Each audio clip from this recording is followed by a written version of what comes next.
Hi guys, it's Miss Russell and I am here to continue our project that we started last week.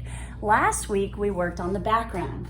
So the background is everything behind our main object. Our main object will become an owl.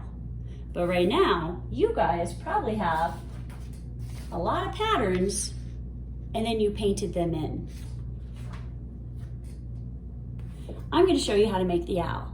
The owl has something called symmetry. Let's think symmetry. Symmetry means that you can fold it in half. So here's my owl not painted. If I fold this owl in half, you're gonna see that everything on one side matches everything on the other side.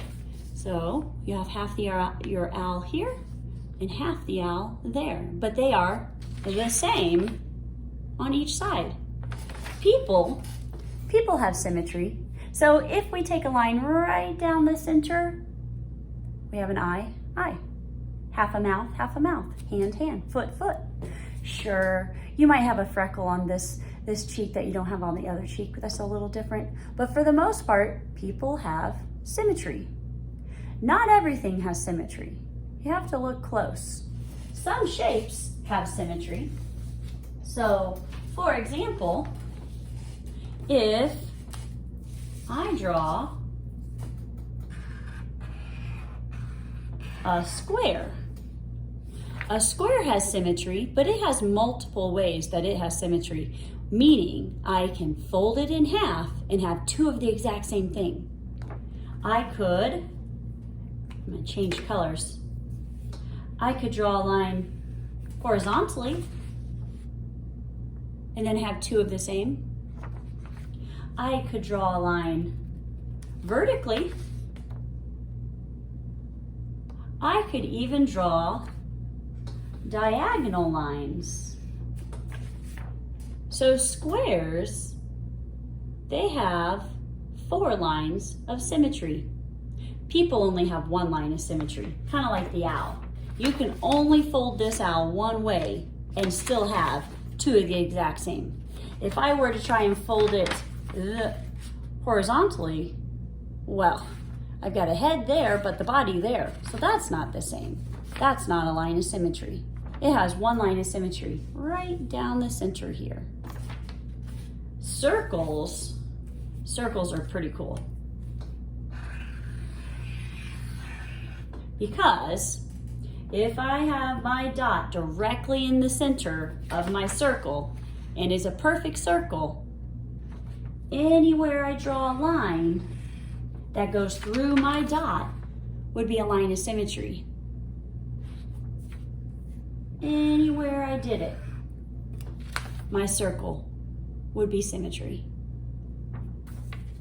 Triangles,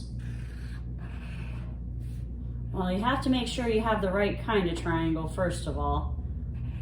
Triangles, you gotta get through that top point up there, and then it has a line of symmetry. Okay, so that's symmetry. We use it a lot in our art. To create an owl that has symmetry, the first thing we need to do is to take a piece of paper and fold it in half the best you can. Try and get those corners together. Press down, take your time. So now I have my paper folded in half because I only need to draw half of my owl because the other side I'm gonna trace to make sure it's exactly the same. One thing I have to pay attention to is my folded edge, so that's my folded edge, or my open edge, right? Folded edge, open edge. I need to make sure when I'm drawing my owl that my pencil starts on the folded edge, not the open edge, because we'll eventually cut this owl out. So if you look here, there's my open edge. My folded edge goes right down the center through the beak in between the eyes. Here's one that I've started. Once again, open edge, folded edge. I'm going to draw this with you. I want you to draw with a pencil so that if you make mistakes, you can erase. When you're drawing with pencil, make sure you're not pushing very hard. You always want to draw light until you get it right. Because if you don't draw light, it's going to be really hard to erase if you need to. Now I'm going to draw with a marker, which means I'm not going to be able to erase. But if I drew with pencil, you guys want to be able to see it because the camera doesn't pick up pencil very well. So once again, open edge, folded edge. I'm going to start drawing half of my owl from that folded edge. Here's another example of it. We'll have it sit right there. I'm going to start with the top of the owl, which I like to include these little ear. Not every owl has those, but the owls I like to draw usually do. And I want to start way at the top of my paper, so I use all my paper. I start on my folded edge, and maybe it'll have a little dip and come back up. That's the top of my owl's head. And then I'm going to bring it down a little for the side of the ear. Don't take it too far in. And then I'm going to bring it back out for the side of the owl's cheek, the side of his head. I'm going to take it and come back out. So it came back in right where the owl would have kind of like a neck. And now I'm going to take it back out for the body. So here, I've got his head. This owl might have a really big head. I'm going to take it round all the way down. It doesn't look like an owl yet. It's kind of a funny shape. The next part that I'm going to draw is the eyes. The owl eyes are usually really big. Now this is only half my owl, so I only need to draw one eyeball. And I'm going to try and draw a nice big circle for my eyeball. Yours might look different, and that's okay. I don't know, maybe you want square eyes. You could do that. It's your owl. For the beak, I'm only going to draw half the beak. So if you look at this one, and I chose to do a diamond, which actually means I only had to draw a triangle, because once I draw that again over there, it becomes a diamond. But maybe you want it different. Maybe on this owl, I'll do a curve that comes down to a point, like that, instead of the diamond. You choose. Then I'm going to come up here, and I'm going to give the owl a really big eyebrow. That one I did, and I ended with a little point, but maybe I'll do it different. Maybe this time I'll take it and I'll do little spikes. Remember, your owl does not have to look exactly like my owl. So you choose. Do you want little spikes? Do you want to do a curve? Or do you want to do something different? What I'm looking for is that you're using symmetry. So I have an eyebrow, an eye, a beak, and then I'm going to come down here and show some little feathers on the belly. The ones in the middle, I only drew half of. Of course, you don't have to do this. If you want something different on the belly, you could do that. Maybe on this one, I'll do a circle instead to make it a little different. And he probably needs a wing. So I'm going to take this line here, and I'm going to bring it around. I'm going to take it off the edge of the body and bring it back up.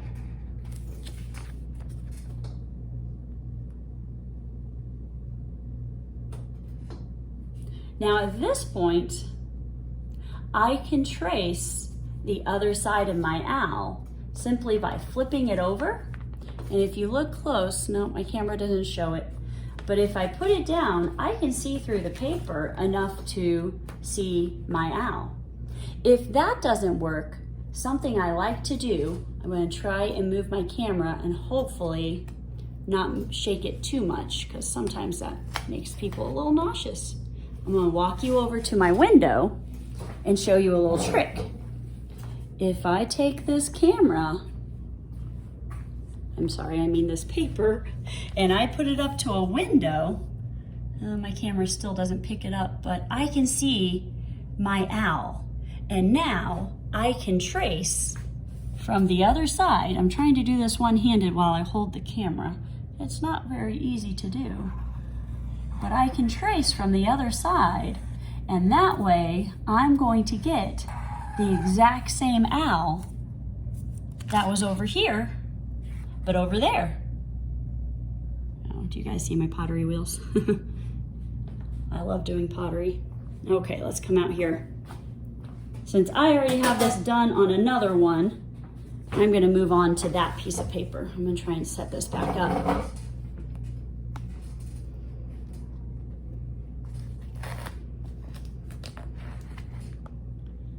Let's see. Okay, there we are again. So I already have that. I've already traced through to show you this.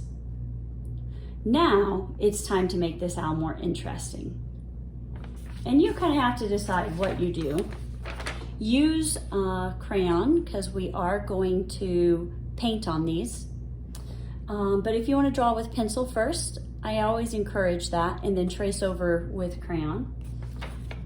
But one of the things that you want to think about is to make some lines thicker than other lines. Because if all the lines are thin, it gets kind of boring. So if I come through here, and since the wing is a little more important, and I draw a second line on the outside, and come back up, and then I were to take my time, I'm not going to take much time because I want you guys to spend more time working. I really need to get out a new marker. This one's not so good. You guys should be using crayon. But if I fill this in, it's where it has a thicker line, your eye is drawn to it. It's much more interesting. You can see I did that here. I also chose to add some interest to the cheeks. You don't have to do that, but I did. So I made my wing have a thicker line, the bottom of the body. I also went up here and I gave the eyebrows thicker lines. And then on the eyes, I added some more details and some dots and stuff to kind of make your eye travel around. So that's what I want you to spend some time doing. You decide what you're going to add. Don't add words, just keep it designs, dots, lines, stuff like that. Once you have finished with your crayon, well, then it's time to paint. Now, last week when we painted, we used the rainbow. Red, orange, yellow, green, blue, purple. Today, when you go to paint, you're gonna get to choose. You can either use hot colors or cold colors. Let's think to ourselves, hot or cold? If we look at our paint, our hot colors, they're the beginning of the rainbow. This guy, he's not part of the rainbow. He just happens to be in my paint, but he is not part of the rainbow. Our hot colors are red, orange, yellow. They make us feel like, oh, it's summertime. Our cold colors, green, blue, purple. He should not be there either. He's just an extra color. Green, blue, purple, those are cold. These are hot. So you're either going to choose the hot colors or you're going to choose the cold colors. This is your choice.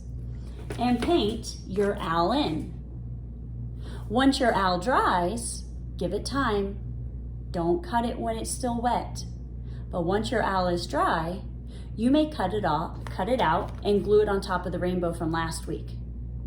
I'm going to look at your artwork, and I'm going to be looking to see if I can tell if you use the hot or the cold colors. I'm also going to be looking to see that your owl has symmetry. Once again, you can choose if you take a picture and show me your work on Google, or Seesaw. Once again on Seesaw, make sure that you are in the art Seesaw. It'll say art and then your classroom teacher's name. Or you can put it on Artsonia so I can see these. Thanks for creating with me, and I look forward to our next project.